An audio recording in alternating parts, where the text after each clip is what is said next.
Now this should be a interesting video here. Again, appreciate you guys coming over, man. We are back on the Grunge channel.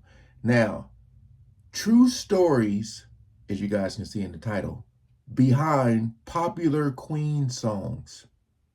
Always talk about lyrics and what connection an artist may have to a song as they're singing and performing. You can see the vulnerability and how it's better when you're connected.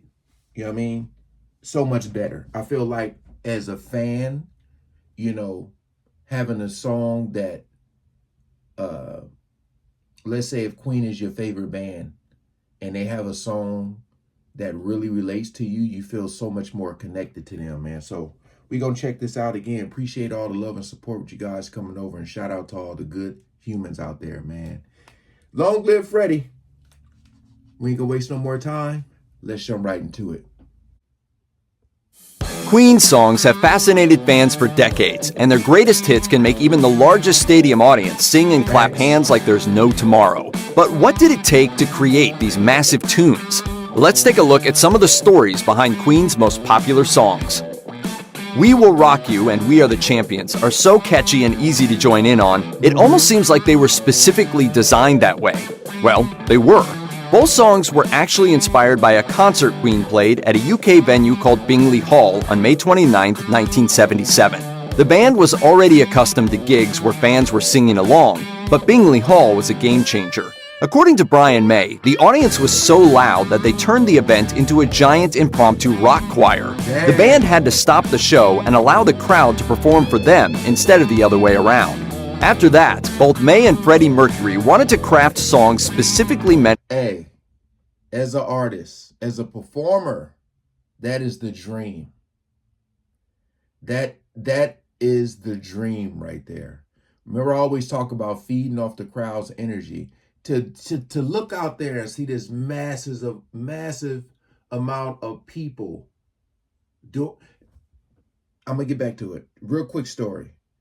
In my clubbing days, when I used to go dancing, I had a couple of dances that I made up, and all my friends used to do it with me. And every time we would go to this certain club, they would call us on the stage, and we would look out, and we would have the whole crowd doing our dance. So I know that feeling. I know it all too well.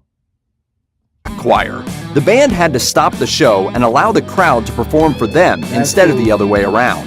After that, both May and Freddie Mercury wanted to craft songs specifically meant for audience participation. May contributed the stomping, hand-clapping We Will Rock You, while Mercury came up with the powerful We Are the Champions. Freddie Mercury had a lifelong relationship with a woman named Mary Austin. Austin actually briefly dated Brian May, and she met Mercury sometime after her relationship with May ended on good terms. The singer's feelings toward Austin were quite genuine, as they lived together for 7 years, and he reportedly said she was the only person he truly loved. However, Queen's popularity grew, and Austin felt uncomfortable in Mercury's new celebrity circles. Thinking that Mercury would eventually lose interest in her, she tried to break up with the singer, but he refused to let her go, and tried to keep them together by writing several songs about her. Love of My Life was the most famous of those songs, but ultimately it wasn't enough. Mercury soon came clean with numerous infidelities with men, and the surprised Austin finally left him. So I enjoyed the fact that he was able to be honest and frank with me. However, they remained extremely close for the rest of Mercury's life, and Austin became something of a muse to him. Their relationship was so strong that Austin dropped everything to devote herself to Mercury's care as he was dying, and Mercury left her the lion's share of his fortune. Don't Stop Me Now is an empowering anthem to feeling completely unstoppable and taking on the world. But after Mercury's death in 1991, May revealed that the song was about a particularly difficult period in the vocalist's life. At the time, Mercury was at his most hedonistic, and the rest of the band members were worried about their friend, who basically wrote an ode to his own dangerous excesses. Still, even the singer's death wasn't enough to cast a shadow over the song's gleeful ode to decadence. Despite not performing particularly well on the charts when it was released as a single, Don't Stop Me Now has become one of Queen's most popular tracks. In 1981, David Bowie met Queen in Switzerland, where the five musicians decided the best way to get acquainted would be to jam together. John Deacon broke the ice with the iconic bass line for Under Pressure, and the group descended into a wine and drug-fueled marathon jam fest that turned into a song. The famous vocals were recorded by the tripping singers letting out whatever crossed their minds. This peaceful coexistence endured a small crack the very next day, when Bowie remixed the track into a version that Freddie Mercury disliked. The two had an intense argument, but didn't seem to bear a grudge. We were friends, and sometimes when different artists come together at the right time, and if the characters are right, that's more important than anything. Yeah. Now I'm Here is a song about the most classic of rock. You know, I always talk about chemistry, but chemistry has a lot to do with a person's character too.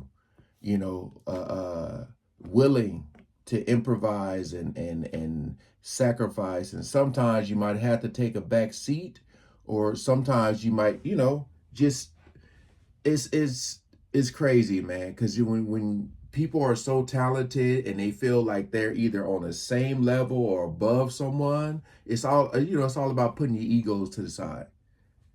Well explained, Freddie. Song subjects, touring. As Queen Complete Works describes, Brian May started working on the autobiographical song while the band was on the road, supporting Mott the Hoople in 1974. However, the actual writing process was difficult because May's year was plagued by illness, from gangrene to hepatitis to an ulcer. He was so worried that his bandmates would replace him because of his health troubles that he became deeply depressed. Yeah, I would like to tell you that there was a glimmer of hope there, but there wasn't at that time, no. Instead, the rest of the band doubled down on their support, and they focused on writing new material as they waited for him to heal. May thanked them for the vote of confidence with Now I'm Here, which became one of the most performed songs in the band's career. If you pay attention, you'll find that You're My Best Friend isn't actually just about friendship. It's actually bass player John Deacon's love song to his wife, Veronica. The year was 1975, and the only song Deacon had written for the band was the unassuming Misfire. At the time, the band had an electric piano that Freddie Mercury hated, so Deacon hauled it home and started learning to play. He describes You're My Best Friend as the song that simply came out of the piano when he was practicing, and to this day, he feels that it sounds best on that particular instrument. The rest of the group was so floored that they even released the poppy tune as the follow-up single to Bohemian Rhapsody. Radio Gaga, one of Queen's most famous songs, was also one of their most controversial single choices. Capitol Records weren't pleased that their expensive signing's first single release was going to be a song that turned the downfall of radio into a rock chant. Capitol president Jim Mazza even drafted some less controversial lyrical ideas and sent them to the band, but it's unclear if any of the changes were ever implemented. Roger Taylor says the song wasn't meant to be a statement against radio and actually criticized the era's emphasis on music videos. The band had also acquired some clips from Fritz Lang's Metropolis and decided to use those in the music video for the song. As a result, the song that's criticizing music videos produced one of Queen's finest music videos. According to Denise Sullivan of AllMusic, Somebody to Love is Freddie Mercury's heart-wrenching testimony to the universe, a ballad that functions as a pleading, soul-searching question. In a life without love, what's God's function? It's easy to see all this desperation and heartbreak as the singer's own. Roger Taylor offered an alternate interpretation in an interview with Circus Magazine, saying that the band was actually just influenced by Aretha Franklin, and they were deliberately playing things pretty loose to get that gospel style. So, is this Freddie Mercury's personal scream of anguish, or just a rock band attempting to pay homage to the Queen of Soul? In fact, it's entirely possible to do both at the same time. Still, one thing is certain. Leave it to Queen to create a gospel song about how God may not be all that and still have it reach number 2 on the charts. I Want It All is an anthem to determination. Queen, album by album, says the track was inspired by Brian May's second wife, Anita Dobson. When they were still a new couple, Dobson was present at the band's concert at Wembley Stadium. Some people recognized her and applauded for her, but instead of being intimidated with the huge masses, she said what would become the song's chorus: I want it all, and I want it now. May placed Dobson's ambitious saying at the heart of a powerful riff rock anthem that he submitted for the album The Miracle. Although the band was at a point where they had agreed to split all writing credits equally, John Deacon noted that I Want It All was essentially a finished song before they even headed into the studio. Unfortunately, due to Freddie Mercury's failing health and inability to tour, the powerful track was never performed live by its original singer. The assorted stories behind Killer Queen are unusual and at odds. The generally accepted story is that the #1 single from 1974 is about a courtesan, which was directly confirmed by Mercury himself. Mercury said he wrote the song about a high-class prostitute and that he wanted to express that even people from the upper echelons of society can still have flexible morals. However, if you read into the song with a little bit of the band's history, you come to media personality Eric Hall. He said, Eric, that's about you. I said, what about me? You're a killer queen.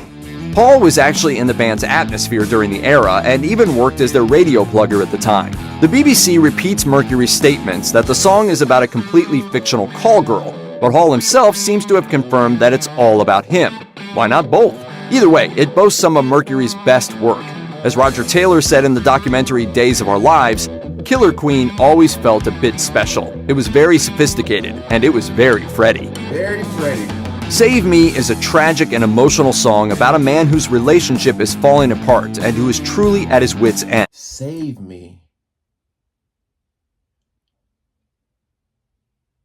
Did I react to that? I gotta go check. I don't know if I reacted to this one. Brian May wrote it about his friend who was undergoing the fracturing marital situation described in the song. Even though he composed the track, May wasn't the only one pouring emotion into it. Freddie Mercury liked to belt the power ballad out like it was a personal statement, which might not be too far from the truth. As Rolling Stone points out, the singer's own emotional and relationship issues also fit into the lyrics surprisingly well. Was the friend May was writing about secretly Mercury all along, or did the song just resonate with the vocalist? Regardless of the answer, this incredibly heartbreaking song has recently given its name to one of May's current pet projects, the Save Me Trust, a foundation for, protecting badgers? Brian May here. It seems that for wildlife all around the planet, the candle is about to burn out. Alright, maybe people are reading too much into the song. Look it up. In early 1980, John Deacon stopped writing simple pop songs and ushered the rest of the band into the world of funk. Although they had flirted with funk on a couple of tracks, the songs had always sounded like, well, Queen. Deacon introduced crisp, dry drums and a bass-driven rhythm, and a relatively simplistic production where Freddie Mercury's voice was the only element that was a recognizable Queen staple. Though Roger Taylor vocally opposed releasing Another One Bites the Dust as a single, others disagreed, and it became a #1 hit in the US. It was so different from their usual fare that some radio stations actually labeled it as an obscure single by a little-known African-American R&B band. But the song had another layer to it, the unexpectedly dark lyrics. Although official comments about the words are few and far between, the bullet-slinging lyrical content is generally agreed to be inspired by the notorious St. Valentine's Day Massacre in Chicago in 1929. When you look past Mercury's cool vocals and the funky bass line, the song does indeed hide some surprisingly straightforward descriptions of violence. I think we'll go with a little Bohemian Rhapsody, gentlemen. Good call. One of the biggest unanswered questions about Queen is what's up with Bohemian Rhapsody? What's it really about? The answer to what do the literal words mean, according to a leaflet included with an Iranian cassette of Queen's greatest hits, is that the song is about a young man who has accidentally killed someone and, like Faust, sold his soul to the devil. He later calls out to God, and God helps him get his soul back from the devil. Okay, fine, that's interesting, but why would Queen write this song? Is it a coming out song? Maybe it's about Freddie's youth. Sorry, but we don't know. The best we can do is gather some tiny snippets. No one who was actually around for the production of the song will say what Freddie was imagining or describing to them when they worked it all out. Producer Roy Baker was there, but he told the New York Times it was generally agreed with Queen that Mercury was allowed to keep the true stories behind their songs a secret. Freddie only ever said that the song was about relationships, and the other people who know have all kept buttoned up so far. Check out one of our newest videos right here. All right, so I'm not going to ask, I won't say what's your favorite Queen song, because I know it might be tough to choose. I'll just say what song you be having on like if you're listening to Queen, what song do you like? Be like, oh, let me hear that one more time. You know, the We Will Rock You is so like Oh, and we are the champions. They got a lot. They got a lot. They got a lot. The Save Me, I might have to go and look because I can't remember if I reacted to that or not. I need to go look and see if I did because that's not ringing a bell, the title. But like I said, I love videos like this. You know, I do be looking at the song facts to see what the song is about, but sometimes you don't know how much of the truth is there. I mean, I don't know how much of the truth is in this video. You guys will probably know better than me because a lot of y'all take a deep dive into the history of these bands. But this was a cool video to check out. A lot of this I didn't know. Some of it I did just because of the song facts. But like I said, it was cool to check out. But I'm going to see if I reacted to that Save Me right now. And if I haven't, I'm going to have to check that out. But again, shout out to the Grunge channel. Appreciate you guys coming over and watching. Peace out.